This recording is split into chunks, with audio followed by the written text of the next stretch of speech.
Bismillahirrahmanirrahim. Assalamualaikum warahmatullahi wabarakatuh.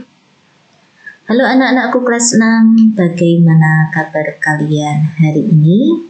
Jumpa lagi dengan Bu Tuti dalam pelajaran Bahasa Indonesia. Nah, anak-anak, sebelum kita mulai pelajaran, mari kita berdoa dulu. Semoga dengan berdoa kita selalu dimudahkan, dilancarkan dalam belajar dan beroleh ilmu yang bermanfaat. Amin Allahumma amin. Mari kita berdoa dengan membaca basmalah bersama-sama. Bismillahirrahmanirrahim. Nah, anak-anak, sebelum kita mulai, kalian siapkan dulu buku paket bahasa Indonesia kalian, buku tulis, dan tentu saja pulpen atau pensil untuk mencatat hal-hal yang penting. Nah, anak-anak, pelajaran bahasa Indonesia kali ini kita akan mengulas tentang teks laporan pengamatan atau laporan hasil pengamatan. Nah, anak-anak, kalian tentunya pernah mengamati sesuatu. Apa itu mengamati? Mengamati itu melihat dengan lebih cermat, ya, melihat dengan lebih teliti. Nah, kemudian apa yang kamu lihat, apa yang kamu amati, apa yang kamu cermati ditulis. Nah, ditulis sesuai dengan format tertentu. Nah, itulah nanti yang akan menjadi teks laporan hasil pengamatan. Oke, sudah siap ya? Yuk. Mari kita lihat slide berikutnya, anak-anak. Nah, apa yang dimaksud dengan teks laporan pengamatan? Seperti Bu Tuti sampaikan di awal tadi ya. Teks laporan pengamatan disebut juga teks laporan hasil observasi. Observasi itu pengamatan. Jadi melihat dengan lebih cermat, ya, melihat dengan lebih teliti. Nah, laporan pengamatan dibuat sebagai hasil pengamatan terhadap suatu objek, ya. Objek itu bisa bermacam-macam, seperti yang disampaikan di sini di nomor 3. Objek pengamatan bisa berupa makhluk hidup. Jadi kamu misalnya mengamati, di situ kamu punya hewan ikan di rumah, ya, kamu amati betul-betul itu objeknya. Tempat, nah tempat misalnya di rumahmu, di halaman rumahmu, di kebun atau di kamar tidurmu, di ruang tamumu, itu tempat. Atau suatu proses pekerjaan. Jadi ketika orang melakukan sesuatu, nah itu bisa juga diamati, bisa dijadikan sebagai objek pengamatan, dan tentu saja masih ada yang lainnya, anak-anak, ya.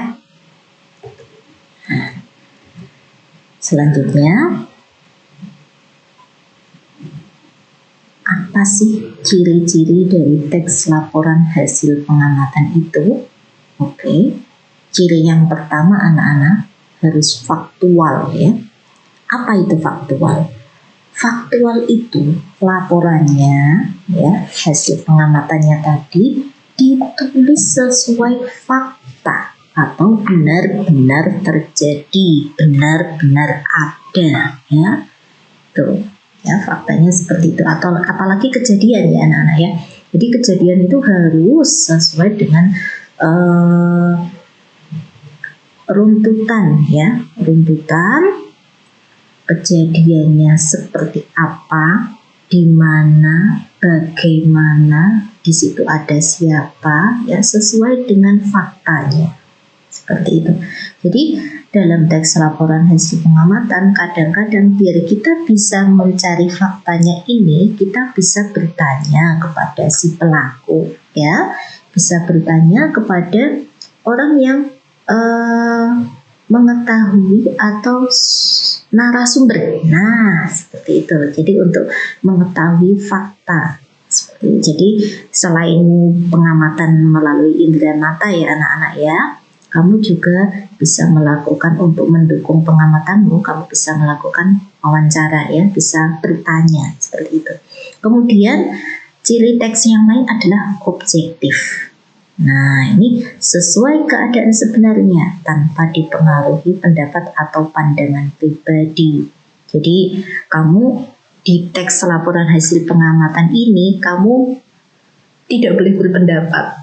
Ya, tetapi apa yang terjadi? Karena kalau pendapat berarti kamu sudah mengembangkan ide kamu sudah mengembangkan gagasan kamu, sudah mengembangkan imajinasi kamu. Maka nanti kalau sudah ada imajinasi, udah ada gagasan, maka hasilnya nanti tidak objektif, gitu.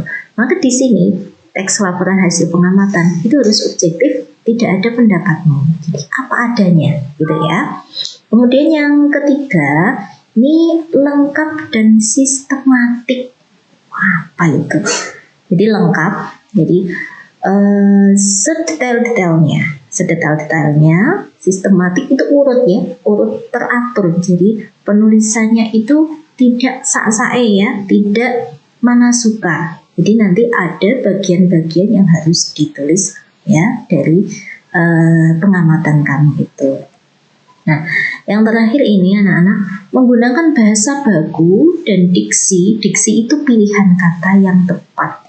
Jadi menggunakan bahasa baku itu bahasa yang sesuai dengan aturan. Aturan di sini apa? Aturan di sini yang digunakan kalau dalam bahasa Indonesia itu sesuai dengan Kamus Besar Bahasa Indonesia dan tentu saja sesuai dengan ejaan yang disempurnakan. Seperti itu ya. Karena ini kalau laporan hasil pengamatan ini karangan yang resmi ya. Ya, seperti itu. Kemudian ada diksi atau pilihan kata yang tepat. Nah, tentu saja ini bukan membuat cerpen ya, tidak membuat dongeng, tidak membuat puisi yang kata-katanya harus kita pilih yang indah seperti itu, tidak seperti itu. Tetapi diksi yang di sini adalah diksi yang sesuai ya, diksi yang baku seperti itu. Oke. Nah, anak-anak itu tadi cirinya. Selanjutnya bagian-bagian teks laporan pengamatan yang perlu ada di dalam teks laporan pengamatan. Yang pertama adalah judul pengamatan. Oke, judul ada di bagian atas. Biasanya ini dituliskan laporan hasil pengamatan, kemudian apa yang diamati. Misalnya laporan hasil pengamatan tanaman pisang, itu ada di dalam buku paket kalian halaman 4 ya. Kemudian untuk penulisan judul anak-anak ya, jadi kamu boleh menuliskan dengan huruf kapital semuanya atau huruf kapital di bagian awal saja. Seperti itu. Selanjutnya yang kedua ada objek pengamatan. Objek tadi apa yang diamati. Nah, objek pengamatan apa yang diamati. Jadi bisa benda ya, bisa kejadian, bisa tadi makhluk hidup ya, bisa jadi tadi tempat. Nah, itu objek pengamatan. Walaupun di sini ada yang bagian selanjutnya tempat pengamatan. Jadi di mana kamu melakukan pengamatan. Di misalnya kamu menuliskan tadi laporan hasil pengamatan tanaman pisang. Itu judulnya. Untuk objek pengamatannya adalah tanaman pisang. Nah, yang diamati hanya tanaman pisangnya. Kemudian tempat pengamatan, tempatnya di mana? Biasanya di kebun, rumah ya, atau di lingkungan sekolah. Nah, seperti di buku kami itu disebutkan di lingkungan sekolah dasar negeri 2 Colomadu itu katanya ya. Selanjutnya ada waktu pengamatan. Nah, anak-anak untuk waktu pengamatan dituliskan hari ya. Hari apa, tanggal, bulan, dan tahun berapa. Ini kalau kamu mau menuliskan dari jam berapa sampai jam berapa itu lebih rinci lagi, lebih bagus. Oke, selanjutnya adalah tujuan pengamatan. Pengamatannya untuk apa sih? Gitu ya. Misalnya tadi untuk pengamatan terhadap tanaman pisang yang ditujukan, jadi tujuannya mengamati tanaman pisang untuk apa? Untuk mengetahui ciri-ciri tanaman pisang. Nah, itu tujuannya. Jadi untuk mengetahui apa seperti itu ya anak-anak untuk tujuan pengamatan. Kemudian yang terakhir ini adalah hasil pengamatan. Hasil pengamatan itu adalah bagian dari laporan pengamatan yang paling panjang ya, karena namanya hasil. Jadi kamu tulis apa saja yang kamu lihat ya, yang kamu peroleh dari pengamatan kamu itu tadi. Oke anak-anak, ini bagian-bagian teks laporan pengamatan. Jadi kalau kalian mengamati sesuatu, ada 6 bagian ini yang harus kalian tuliskan. Oke, selanjutnya contoh laporan hasil pengamatan. Oke, contoh teks laporan pengamatan ini ya. Ini bisa kalian lihat di buku paket kalian di halaman 4. Nah, di sini ini adalah judul laporan hasil pengamatan tanaman pisang. Objek pengamatannya tanaman pisang, tempatnya di lingkungan sekolah. Waktu pengamatannya ini ada hari dan tanggal ya anak. Tujuan pengamatannya mengetahui ciri-ciri ya. Ini khusus untuk mengetahui ciri-ciri tanaman pisang. Hasilnya ini. Jadi ternyata dari hasil pengamatannya melihat tentang akar dan batangnya seperti apa ya. Ini dituliskan seperti ini.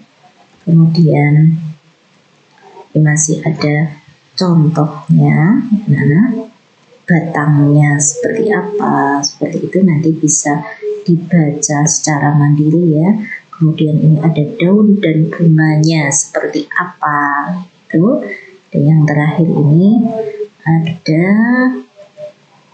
buah dan nutrisinya. Oke anak-anak, ini bisa kalian lihat di halaman 4 sampai 6 ya untuk contoh laporan hasil pengamatan. Ini hasil pengamatannya ternyata sangat rinci ya anak-anak, seperti itu.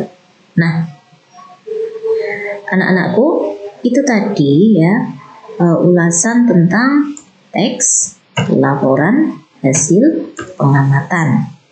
Nah, kita sudah belajar tentang apa itu teks laporan hasil pengamatan, kemudian ciri-cirinya bagaimana, kemudian contohnya seperti apa. Nah, anak-anakku,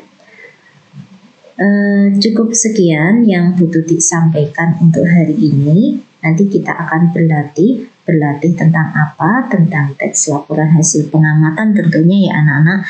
Nanti latihan atau tugas akan butuh disampaikan via WA di grup kelas 6. Oke? Semoga bermanfaat. Terima kasih banyak atas perhatian anak-anak.